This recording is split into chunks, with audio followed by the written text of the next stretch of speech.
Hey team, Risk here, aka Dave. Okay, this is a bit of a different video. I've decided that it might be nice to actually have a video that I can use as sort of an introduction.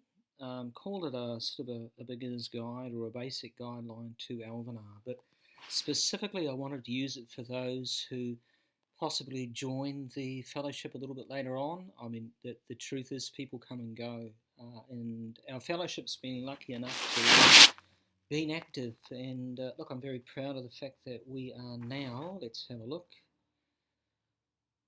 That's my ranking. It's not our fellowship. There we go. We are ranked 62.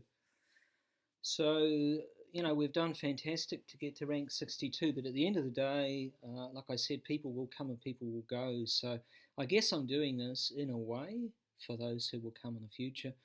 There may be a few things here that people haven't picked up on. I still hear things that I think people should know, and then I find out that they don't. So perhaps this can be some sort of a guideline and use for those people as well. So anyway, I'm going to take this along the lines of welcome to Tolaresia. Now, if you're a new player, I just wanted to take the time to point out a few things.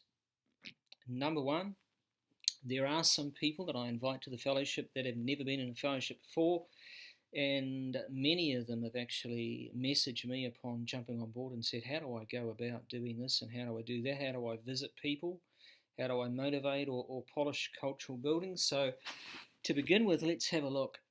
Here is the fellowship icon. So if I click on here, this will take you to our fellowship. Now, some quick information.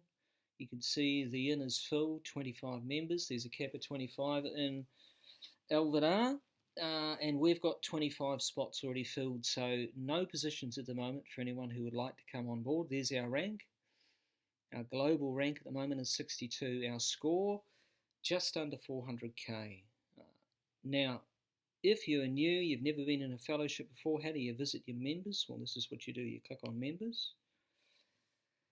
Our top ranked player, you can see there's Zorathix. I am number 2 and I've been number 2 for quite some time. Let's say that you wanted to visit everyone. What we try and do in this fellowship often as possible, not always possible to visit every single player once every day and motivate, culture or polish, whatever it might be, but let's say we try and do that. So I've already done this today, but I'm going to give you an example of what I would do. So I start at the top, I click on Zorathix. I don't click on expel because I happen to like the people that are here, so I click visit. I could send a message there as well. Excuse me. Wait for her city to come up. Now, this is the key icon here, neighbourly help. Now, as you can see, it is greyed out. If I could actually visit Zorathix, if I hadn't already in the last 24 hours, that would be white. At the moment, it's grey. Next help possible, 20 hours. Now, all I would do is I will click on here.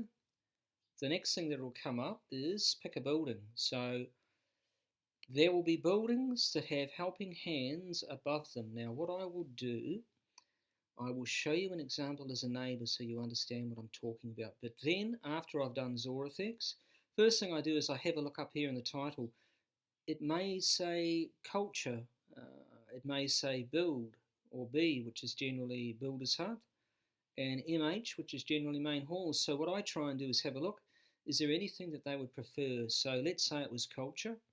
I'd then click on here, helping hands, look for a cultural buildings with a helping hands above it. So I'd then click on that, but let's just show you. So obviously get her out of the road, then I go back and I do the next one.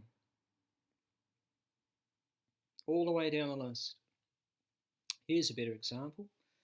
Great name, Nirvana, Lady Nirvana, fancy that.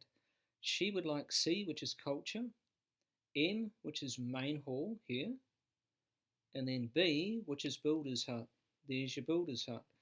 So if I could visit her, as I said, I've already done this today, I've got to wait another 20 hours, I would click on the helping hands, I'd look for culture, and I'd select her best culture building. Now I know at the moment it's Temple of Ages. Then it would be the Valorian Sea Snake and Protector of the Woods, or possibly Goddess of fertility, there's a name, isn't it? Anyway, so I work my whole way through. I go through the list whenever I can, and then I go down and I do Traveller. So that's essentially what we do.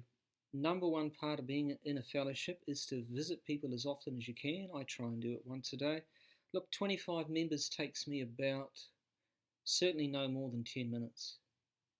5 to 10 minutes at the most out of every day. If you can find that, that would be fantastic. If you can't, that's fine as well. Now from here, I can come back to the fellowship, brings me back to my city. So that's number one, what we do in terms of fellowship responsibilities.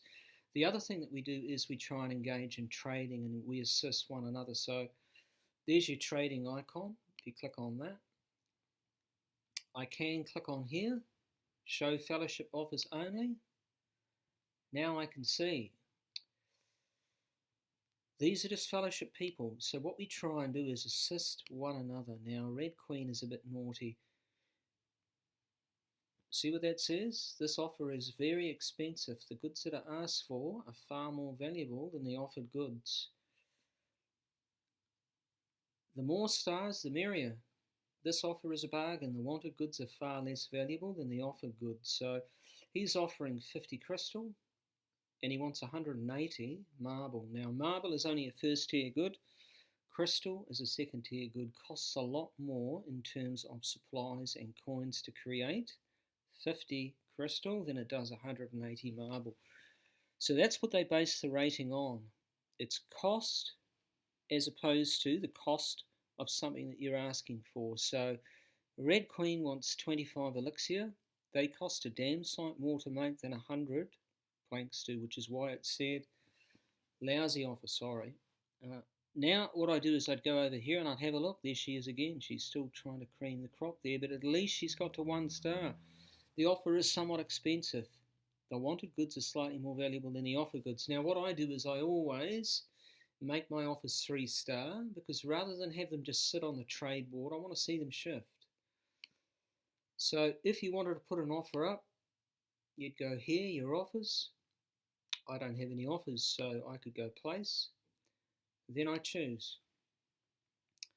So let's say I need, what do I need? Let's have a look. Well, I need steel, but I produce lots of steel, or a reasonable amount. Just to give you an example, I'm going to do one here. Crystal. Now, planks and marble is something that I need to upgrade my last steel mill. I'm going to call it a steel mill. It's a steel manufactory. Need to get it to level 15. It's about going up to 13 now. So if I were to put in 50 here, if I just click here, there we go. Now, as far as the trade board is concerned, that is a 2-star offer.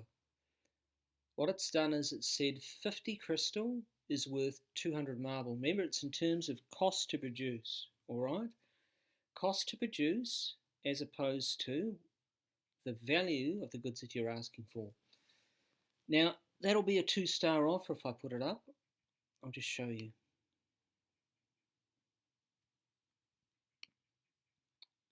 If I have a look at my offers, 2-star. Fair offer. Wanted goods are of the same value as the offer goods. Now, I don't ever do just 2-star. I always do 3-star, as I said before, so delete. So if I wanted to make that 3-star, this is what I always do. I cut that in half. I could go anywhere below 200.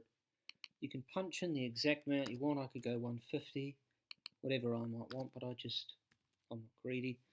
And I'd rather just throw out some bargains and see them shift and help other people in the fellowship. So just show you now, confirm your offers. There we go, 3-star. Offer is a bargain. I'm going to leave that up there. Just an example. Now to show you the helping hands, if I go to the world map, let's find a neighbour that I have not visited today. Now I got low on coins, so whenever I get beneath 1 million in coins, I try and just visit people on the map. Here we go, here's an easy one, there's me. If I click on Jolly, a great name, there we go. See there, neighbourly help.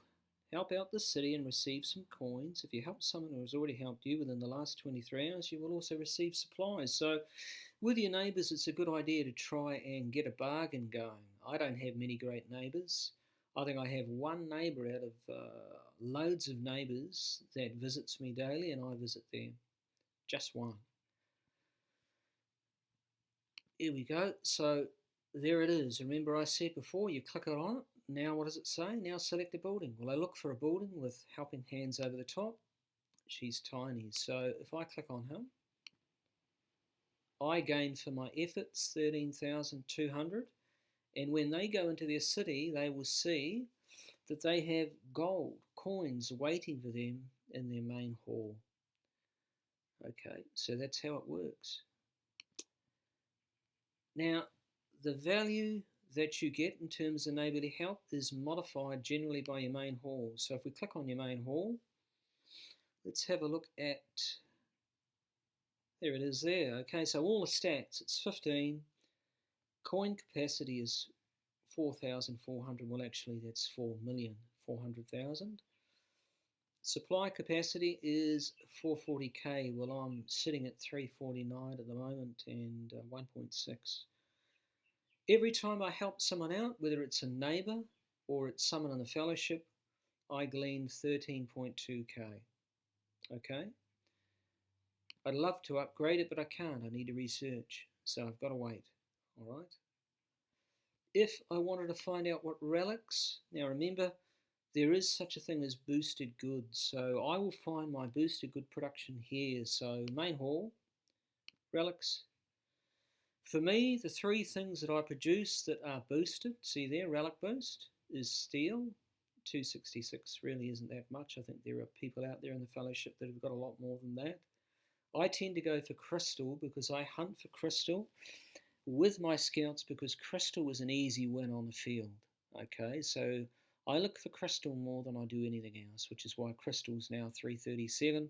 I've collected 120 as opposed to steel. I've collected 80. Elixir, I've collected 80 as well.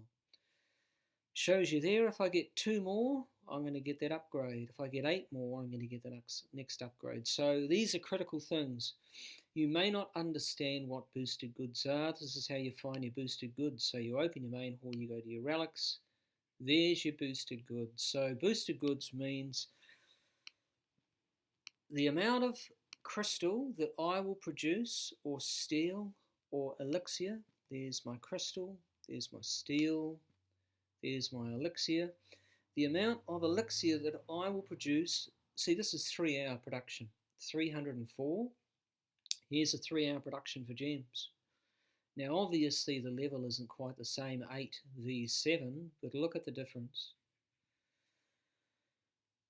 That's because the relics that I've collected for elixir affect my production, and I get a production boost on those 3 things. So what we generally do is, most of us produce, the vast of our goods buildings are given over to goods buildings that we have the production boost for.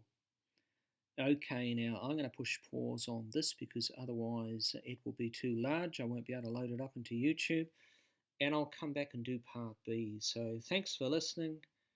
Back soon. Bye for now.